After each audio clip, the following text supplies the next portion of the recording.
आमचे मुख्यमंत्री सन्माननीय देवेंद्रजी फडणवीस साहेब आपणा सर्वांशी बोलतात। सातारकर दोन्ही हात वरती करूया, जोरदार टाळी वाजवूया आदरणीय देवेंद्रजी फडणवीस साहेबांसाठी। बोलतात मुख्यमंत्री देवेंद्रजी फडणवीस। हिंदवी स्वराज्याचे सरसंस्थापक छत्रपती शिवरायांना मानाचा मुजरा करतो। भारतीय राज्यघटनेचे शिल्पकार भारतरत्न डॉक्टर बाबासाहेब आंबेडकर यांना मानवंदना अर्पित करतो। आजच्या या अतिशय सुंदर कार्यक्रमामध्ये ज्यांनी आपल्याला प्रधानमंत्री आवास योजनेमध्ये रेकॉर्ड घरं दिली, मोदीजींच्या नेतृत्वात या देशामध्ये ग्रामविकास, पंचायत राज आणि कृषी या प्रमुख खात्यांची जबाबदारी सांभाळणारे आणि सगळ्यांचे मामाजी म्हणून परिचित असलेले केंद्रीय मंत्री शिवराज सिंग चौहानजी, मंचावर उपस्थित खासदार श्रीमंत उदयनराजे भोसलेजी, आपले मंत्री महोदय ग्रामविकास ज्यांनी हा रेकॉर्ड या ठिकाणी तयार केला ते जयकुमार गोरेजी, पालकमंत्री शंभूराज देसाईजी, आपल्या साताऱ्याचे भूमिपुत्र सार्वजनिक बांधकाम मंत्री श्रीमंत शिवेंद्रसिंह राजे भोसले, मंचावर उपस्थित महेशदादा शिंदे, मनोजजी घोरपडे, अतुलजी भोसले, सुनीलजी कांबळे, सचिनजी पाटील, रणजितसिंग नाईक निंबाळकर, दिलीप येळगावकर, नरेंद्र पाटील, डॉक्टर प्रिया शिंदे, राजू भोसले, अमित शुक्लाजी, शशिकांत सिंगजी, एकनाथ डवलेजी, चंद्रकांत पलकुणवार, संतोष पाटील, रुबल अग्रवाल, निखिल पिंगळे, याशनी नागराजन, राजाराम दिघे, मदनदादा भोसले, अमोल मोहिते, आनंदराव पाटील, धैर्यशील कदम, सत्यजित सिंग पाटणकर, मंचावरील सर्व मान्यवर आणि या ठिकाणी मोठ्या संख्येने उपस्थित असलेल्या माझ्या सर्व लाडक्या बहिणी आणि तितक्याच लाडक्या भावांनो, आजचा दिवस हा अतिशय महत्वाचा दिवस आहे। 22 फेब्रुवारी 2025 ला माननीय शिवराज सिंग चौहानजींनी मोदीजींच्या नेतृत्वाखाली महाराष्ट्राला 30 लाख घरांचं एक पत्र त्या ठिकाणी दिलं आणि आपल्याला तो उपहार त्या ठिकाणी त्यांनी दिला। 30 लाख घरं एकत्रित मिळणं देशाच्या इतिहासातला रेकॉर्ड होता। आपण 2016 ते 2022 या कालावधीमध्ये मोदीजींनी आपल्याला 13 लाख घरं दिले, ज्यातले 12,90,000 घरं आपण पूर्ण केले। आणि त्यानंतर मोदीजींना आणि शिवराजजींना आम्ही विनंती केली, कारण 2017-18 साली आम्ही मोदीजींना विनंती केली होती की आपल्या यादीत अनेक बेघर लोक सुटले आहेत, कारण यादी 2011ला तयार झाली आहे। पुन्हा नव्याने पोर्टल उघडलं आणि नवीन 30 लाख लोक असे निघाले की जे कच्च्या घरामध्ये राहत होते, झोपडीत राहत होते। मी मोदीजींना शिवराजजींना म्हटलं की आता 30 लाख घरं अजून आम्हाला लागतील। मला अपेक्षा होती मागच्या वेळी 13 लाख घरं मिळाली, ती 7 वर्षात मिळाली, आता 15 लाख घरं मिळतील, 2-3 वर्षात मिळतील। पण शिवराजजींनी तर मला एक सुखद धक्का दिला आणि मला सांगितलं, देवेंद्र जी आप कार्यक्रम आयोजित करो, पूरे 30 लाख मकान आपको एक साथ मिलेंगे। एकत्रित 30 लाख घरं शिवराजजींनी आपल्याला दिली। आणि मी जया भाऊंना, आमच्या डवले साहेबांना सांगितलं, जर त्यांनी आपल्याला रेकॉर्ड घरं दिली आहेत, आपल्यालाही रेकॉर्ड काम करावं लागेल।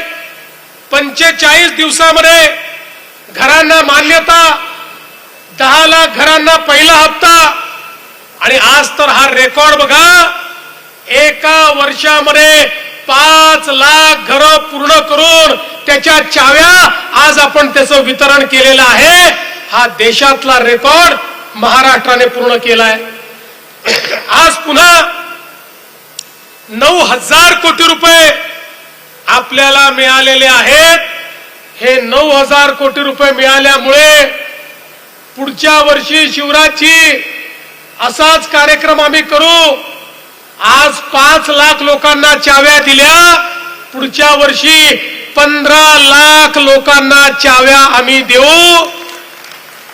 आणि बंधू भगिनींनो, अरे गरीब कल्याणाचा विचार तर अनेक लोक मांडत होते, पण मोदीजी बघा 30 लाख घरं म्हणजे 1.25 कोटी लोकांना त्यांच्या घरावर छत मिळत आहे. 1.25 कोटी लोक जे झोपडीमध्ये राहत होते ते स्वतःच्या पक्क्या घरामध्ये या ठिकाणी चाललेले आहेत.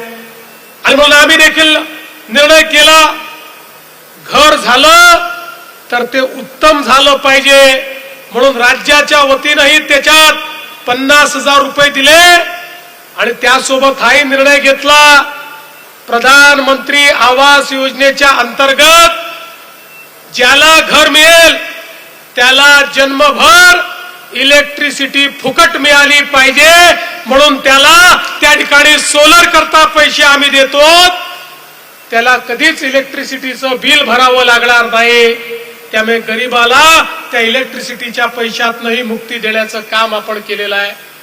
एवढंच नाही तर काही लोक असे होते, अर्ज केला पण जमिनीचा तुकडा देखील नव्हता, त्यांना घर तर मंजूर झालं पण जमीन नसल्यामुळे घर बांधता येत नव्हतं.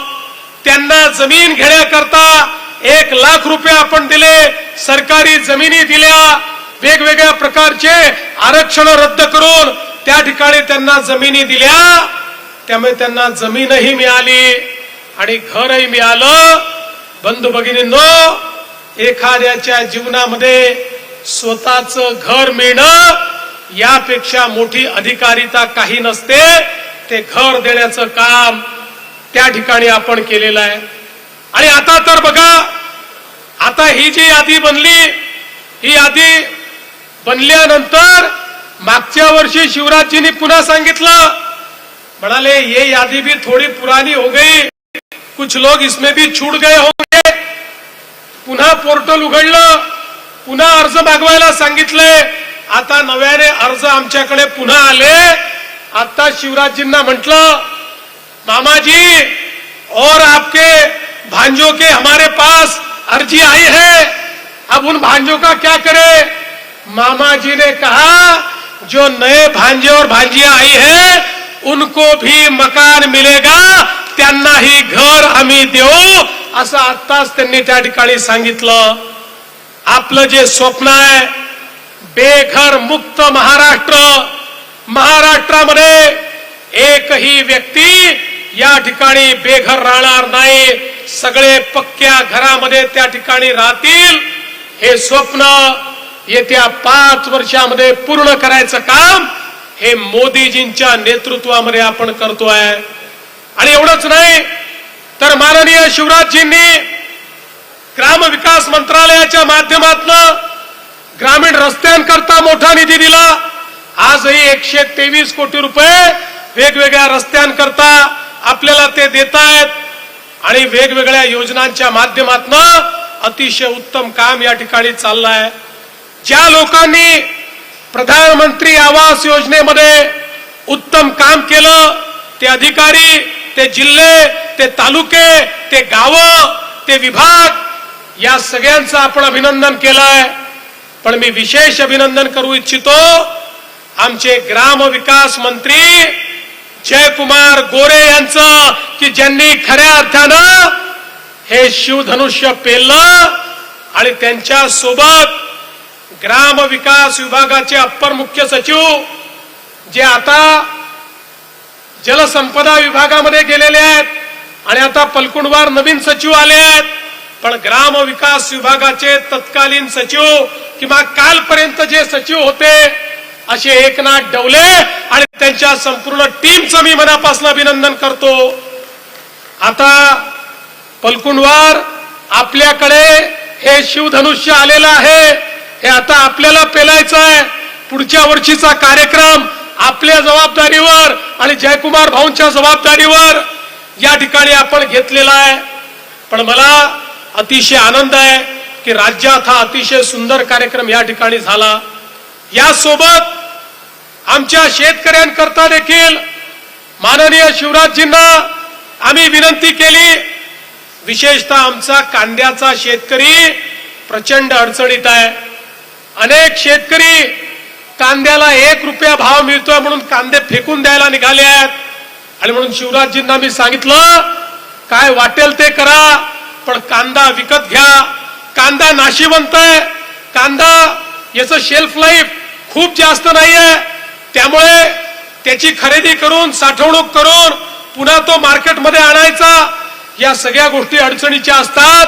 पण तरी देखील आपल्या विनंतीला मान देऊन आजपासनं महाराष्ट्रामध्ये शिवराज सिंग चौहान साहेबांच्या नेतृत्वात, माननीय मोदीजींच्या नेतृत्वात 12 रुपये 35 पैशाने कांद्याची खरेदी सुरू होते. माझ्या कांदा उत्पादक शेतकऱ्याला देखील एक मोठा दिलासा या माध्यमातून या ठिकाणी प्राप्त होणार आहे. आणि अर्थातच सातारा जिल्ह्यात आल्यानंतर ऊसाच्या बद्दल बोललो नाही आणि साखर कारखानदारी बद्दल बोललो नाही, तर आमचे पालकमंत्री आणि आमचे राजे आमच्या हेलिकॉप्टरला उडूच देणार नाहीत. त्याच्यामुळे मी या ठिकाणी त्यांनाही आश्वस्त करतो, माननीय शिवराजजींच्या सोबत येत्या आठवड्यात दिल्लीमध्ये माननीय HM साहेबांची वेळ घेऊन आपल्या साखर कारखानदारीच्या संदर्भातली बैठक आपण लावणार आहोत. केंद्र सरकार आणि राज्य सरकार मिळून साखर कारखानदारी आणि ऊस उत्पादक शेतकरी यांच्यावरचं संकट हे देखील राज्य सरकार दूर करेल, हा विश्वास या निमित्ताने मी आपल्याला देतो. बंधू भगिनींनो, हे तुमचं सरकार आहे. या सरकारमध्ये शेतकऱ्यांचा विचार हा सर्वोपरी आहे. आम्ही या ठिकाणी या बजेटमध्ये निर्णय केला शेतकऱ्यांना कर्जमाफी देण्याचा. त्याची तयारी आमची सुरू आहे. 30 जून पूर्वी आमच्या शेतकऱ्यांना कर्जमाफी आम्ही देणार आहोत. आणि त्यासोबत ज्या शेतकऱ्यांनी प्रामाणिकपणे कर्ज भरलं त्यांना प्रोत्साहनपर राशी देखील आमच्या सरकारच्या माध्यमातून देणार आहोत. आणि यासोबत माझ्या एवढ्या लाडक्या बहिणी आहेत. मैं शिवराज जी आपको आश्वस्त करना चाहता हूं, आम्ही मागच्या 2 वर्षामध्ये 50 लाख लाडक्या बहिणींना लखपती दीदी केलाय. पण 50 लाखांवर आम्ही थांबणार नाही. माझ्या 1 कोटी बहिणी लखपती दीदी होतील आणि त्या खऱ्या अर्थानं आमच्या अर्थव्यवस्थेचं संचालन करतील. आणि खरं म्हणजे मोदीजींनी हे ओळखलं, 5 ट्रिलियनची अर्थव्यवस्था करायची असेल तर केवळ भावांच्या भरोश्यावर होऊ शकत नाही. ती करायची असेल तर बहिणींनाच या ठिकाणी अर्थव्यवस्थेमध्ये आणावं लागेल. आणि आता बहिणी उतरल्या तर 5 ट्रिलियनची अर्थव्यवस्था देशाची पूर्ण झाल्याशिवाय राहणार नाही, हा विश्वास देखील मी व्यक्त करतो. बंधू भगिनींनो, आज जगामध्ये मोठं संकट आहे. या संकटाच्या काळामध्ये मोदीजींनी काही अपेक्षा आपल्याकडनं व्यक्त केलेल्या आहेत. जसं आम्ही सांगितलं, हा येत्या 6 महिन्यातला आमचा शेवटचा मोठा कार्यक्रम असेल. आता मोठ्या कार्यक्रमांचं आयोजन आम्ही करणार नाही. बंधू भगिनींनो, लक्षात घ्या, मोदीजी या ठिकाणी जे सांगतायत ते देशहिताकरता सांगतायत. आज आपण जर बघितलं तर जगभरामध्ये इंधनाच्या किमतीत किती वाढ झाली. अमेरिकेमध्ये 51% वाढ आहे, ब्रिटनमध्ये 22% वाढ आहे, फ्रान्समध्ये 25% वाढ आहे, जपानमध्ये 35% वाढ आहे, जर्मनीत 27% वाढ आहे, इस्रायलमध्ये 30% वाढ आहे, दक्षिण कोरियात 30% वाढ आहे, इटलीमध्ये 30% वाढ आहे, सिंगापूरमध्ये 30% वाढ आहे, पाकिस्तान सारख्या देशात 200% वाढ आहे. आणि आमच्याकडे मात्र मोदीजींनी मात्र 3.5% वाढ या ठिकाणी केलेली आहे आणि ती देखील आता इतके दिवस तर ती वाढ त्यांनी होऊ दिली नाही.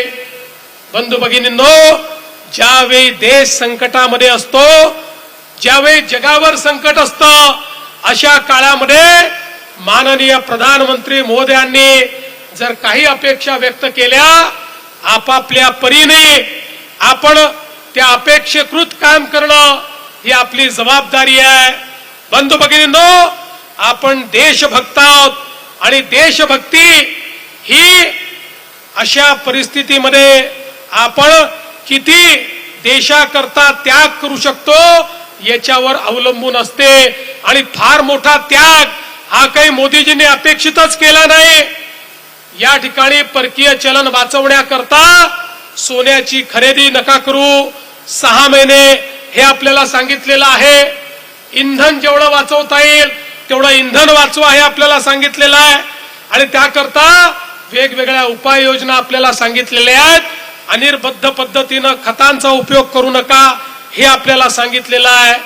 या सगळ्या गोष्टी या करण्यासारख्या आहेत. आपण हे करू शकतो. केवळ 6 महिने करायचं आहे. 6 महिन्यामध्ये विश्वाची घडी चांगली झाली की या सगळ्या गोष्टी करण्याची आवश्यकता आपल्याला पडणार नाही. मला विश्वास आहे प्रत्येक देशभक्त भारतीय, आणि हा महाराष्ट्र तर छत्रपती शिवरायांचा महाराष्ट्र आहे. ज्या महाराष्ट्रामध्ये छत्रपती शिवरायांनी सांगितल्यानंतर आपला जीव देण्याकरता देखील त्या ठिकाणी आमचे मावळे तयार राहत होते. अशा या महाराष्ट्रामध्ये आपापल्या परीनं जे जे शक्य आहे ते करण्याचा प्रयत्न आपण सगळे मिळून करूया हा विश्वास व्यक्त करतो. पुन्हा एकदा माननीय शिवराजजींचे मनापासून आभार मानतो, मोदीजींचे आभार मानतो आणि आपल्या ग्रामविकास विभागाचं